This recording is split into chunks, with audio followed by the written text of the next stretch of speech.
যখন দুর্দিন ঘনিয়ে আসে তখন মাথা ঠান্ডা রাখাই সবচেয়ে জরুরি কাজ।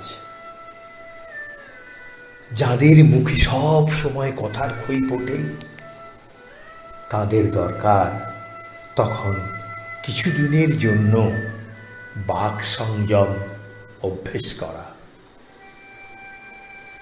দুর্দিন আসছে এই খবরটুকু যাদের কানে পৌঁছে দেওয়ার মানুষ ছিল না, তারা কবি, অধ্যাপক, রাজনীতির পণ্ডিত অথবা নেতা যাই হন না কেন, তাদের উচিত এখনো কিছুদিন নিজেদের ভাবনাগুলিকে যাচাই করে নেওয়া।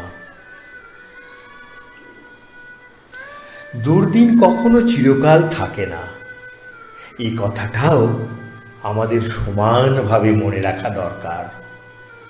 নইলে সামনের অন্ধকার আমাদের ঘাড়ে এমনভাবে চেপে বসবে যাতে রাস্তা হাঁটাই হবে কঠিন থেকে কঠিনতর সমস্যা। দুর্দিনে আমরা নিশ্চয়ই যে যার ঘরে বসে থাকব না।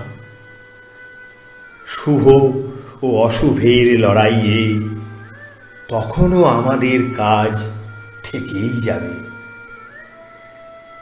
কেউ কেউ আমাদের ছেড়ে চলে যাবেন ভিন্ন আদর্শের কথা বলে অথবা নীরবে, যার যেমন রুচি ও অভ্যাস।